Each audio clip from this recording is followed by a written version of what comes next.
धेरैजना केटीहरूको सपना हुन्छ एउटा राम्रो ग्लुज बनाउन, तर राम्रो डाइट र वर्कआउटले पनि उहाँहरूको ग्लुज डेभलप भइरहेको हुँदैन। सो आजको जुन रुटिन छ त्यसले चाहिँ मैले एसियामा गोल्ड अनि वर्ल्डमा चाहिँ सिल्भर लिएर आउन सफल भएँ। सो आजको रुटिन तपाईँहरू पनि लास्टसम्म हेरिदिनु होला अनि आफ्नो जुन लेगको वर्कआउट छ त्यसमा फलो गर्नु होला टु गेट द पर्फेक्ट बुडी।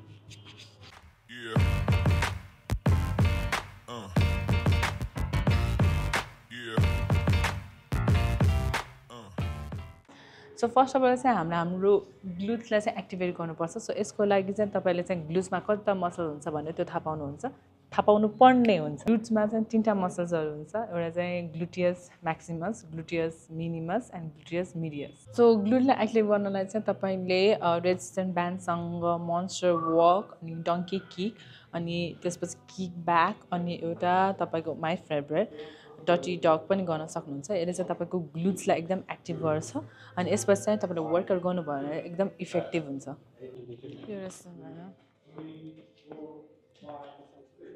मेरो ग्लुज रेसिस्टेन्ट ब्यान्ड हो है, यसलाई चाहिँ यसरी खुट्टामा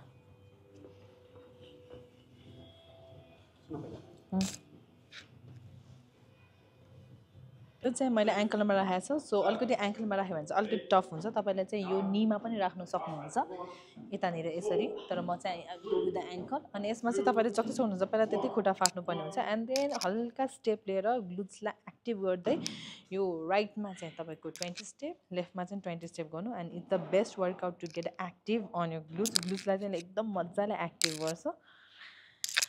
अहिले नै हल्का पम्प भइसक्यो मेरो ग्लुज। यो चाहिँ सकिसकेपछि 20-20 यो चाहिँ सबै 3 सेट गर्नुपर्ने हुन्छ है।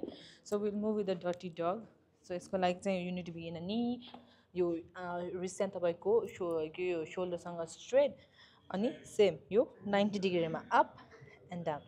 यो चाहिँ मेरो one of my favourite workout हो। यसले चाहिँ तपाईँको ग्लुजलाई चाहिँ एकदम एक्टिभ गरिदिन्छ एन्ड यो गरिसकेपछि तपाईँहरूको अर्को वर्कआउटहरू गर्नुभयो भने एकदम इफेक्टिभ हुन्छ। सो डटी डग पछि चाहिँ म तपाईँलाई एउटा यस्तो ग्लुज एक्टिभेटर भन्छु, यो चाहिँ वान अफ द बेस्टको पनि बेस्ट ग्लुज एक्टिभेटर हो। यसमा चाहिँ खुट्टालाई सिधा and you need to lift it up. यसमा चाहिँ माथि जाँदाखेरि तपाईँले आफ्नो ग्लुजलाई जति सक्नुहुन्छ त्यति स्क्विज गर्नुपर्छ, नत्र यो काम गर्दैन। सो अगेन कम डाउन अनि ग्लुजलाई एकदम स्क्विज यसरी। आजको फर्स्ट वर्कआउट छ आरडिएल होइन, अनि आरडिएलमा चाहिँ एउटा दुईवटा कुराहरू तपाईँले एकदम ध्यान दिनुपर्ने हुन्छ। सो म त्यो भन्दै गर्छु, यो चाहिँ तपाईँले ध्यान दिनुभयो भने चाहिँ you can achieve your goal अनि तपाईँले चाहिँ आफ्नो ग्लुजलाई राम्ररी बिल्डअप पनि गर्न सक्नुहुन्छ। सो फर्स्टमा चाहिँ ओके, सुरुमा चाहिँ हामी चाहिँ हेभी वेट लिँदैनौँ, एकदम मोडरेट वेट लिन्छौँ, किनकि हामीले चाहिँ हाम्रो ग्लुजको जुन पर्फर्मेन्स छ नि त्यो राम्रो होस् भनेर चाहिँ हामी एकदम मोडरेट वेट लिन्छौँ। अब आउँछ पोस्चर। सो पोस्चरमा चाहिँ तपाईँले जुन यो खुट्टा छ नि धेरै वाइड पनि होइन धेरै न्यारो पनि होइन, यसलाई चाहिँ तपाईँले सोल्डर अपार्ट राख्नु पऱ्यो अनि अलिकति इनवर्ड, धेरै पनि होइन ठ्याक्कै इनवर्ड। अनि तपाईँको जुन ब्याक छ नि यसलाई चाहिँ आर्च गरेर युनिट गो डाउन यसरी पुरा तल जाने। तल गइसकेपछि चाहिँ तपाईँले माथि आउँदा चाहिँ आफ्नो ग्लुजलाई स्क्विज गरेर यो जुन हाम्रो बार छ नि बारलाई ठाईमा राखेर हाम्रो ग्लुजलाई चाहिँ अगाडि यसरी ठेल्ने। सेम लाइक हिप थ्रस्ट हुन्छ, हामीले चाहिँ बारलाई चाहिँ ठाईमा राखेर एकदम स्क्विज गर्नुहुन्छ, जति सक्नुहुन्छ त्यति स्क्विज गरेर 1-2 सेकेन्ड चाहिँ होल्ड गर्नुपर्ने हुन्छ।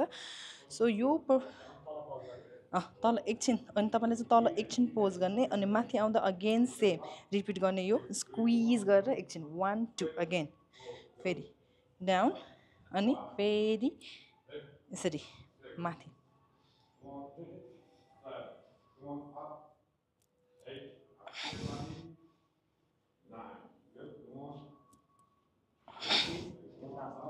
ओके, यो चाहिँ तपाईँले सबै रिपिट गरिराख्नु पर्ने हुन्छ लास्टसम्म।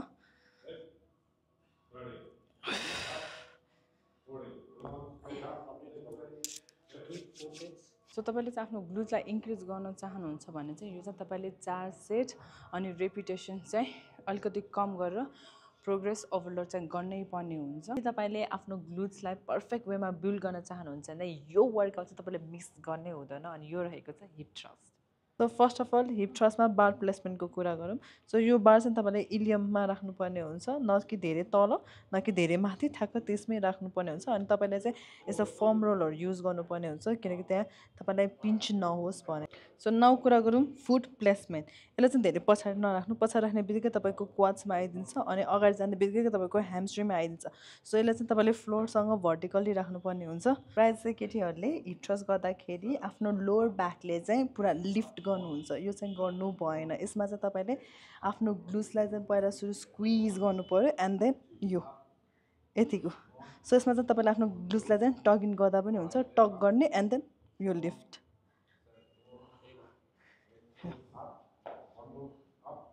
So tuck it first and then lift. Goreo. So tuck and then lift.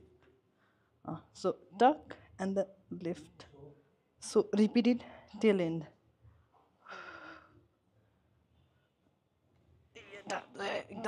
Glutes को लागि one of the most important workout जो धेरै नै underestimated रहेको छ त्यो हो squat. Okay. यो त धेरै तल हुन्छ.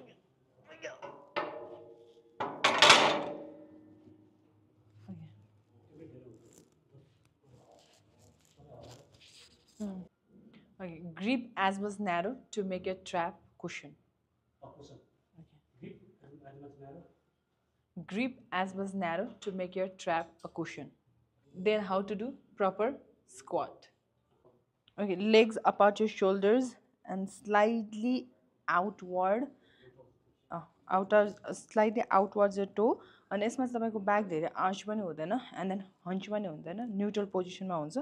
एन्ड यो गरिसकेपछि you need to throw your glutes back. खुट्टा चाहिँ धेरै वाइड पनि होइन, धेरै न्यारो पनि होइन, सोल्डर अपार्ट गर्नु. अनि यसलाई चाहिँ अलिकति बाहिर पनि यसरी थ्रो गर्नु. अनि देन यसमा चाहिँ तपाईँको जुन ब्याक हुन्छ त्यो न्युट्रल हुन्छ, त्यो धेरै आर्च पनि हुँदैन, यो हन्च पनि हुँदैन. यसलाई न्युट्रल पोजिसनमा राख्ने एन्ड देन तपाईँले चाहिँ आफ्नो ग्लुट्सलाई थ्रो गर्नु एन्ड देन तल बिस्तारै जानु, एकछिन पोज गर्नु अनि माथि आउँदा चाहिँ आफ्नो ग्लुटलाई स्क्विज गर्नु. Again down and then as much you can squeeze it, squeeze गर्नु. अनि यसलाई नि तपाईँले चाहिँ रिपिट गर्दै गर्नु एभ्री सेट एभ्री वर्कआउटमा. भने त सो यो चाहिँ तपाईँले 10 देखि 12 रेपसम्म गर्नु. 3 सेट्स. एकछिन. So 4 set 10 to 12 to build like my glutes.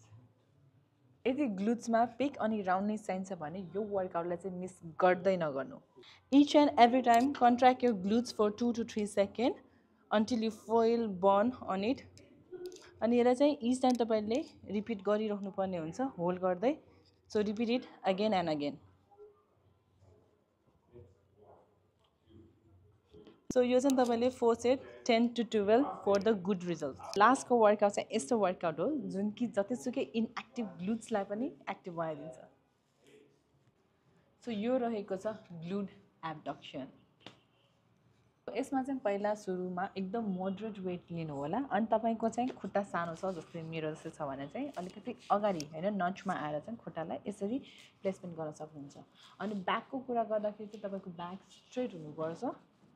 अनि यसलाई चाहिँ अब यसरी म बसेँ. सो अब यसलाई बिस्तारै ओपन गरौँ. ओपन गर्दा चाहिँ तपाईँले जति सक्नुहुन्छ त्यसरी वाइडली ओपन गर्ने and hold it there for a second like 1 2 again पुरा आउनु अगाडि एन्ड तपाईँले फिल गर्नुपर्ने हुन्छ तपाईँको. सो इच एन्ड एभ्री रेप्समा चाहिँ तपाईँले एकछिन चाहिँ माथि आएर चाहिँ होल्ड गर्नै पर्ने हुन्छ to get the perfect result. So do it again and again. यसको रेपिटेसन चाहिँ सेम 10 to 12 4 सेट्स. प्रोग्रेसिभ ओभरलोडको लागि पनि वेट बढाउँदै गर्नु होला.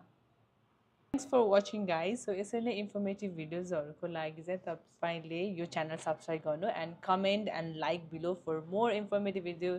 Thank you all. Till then take care.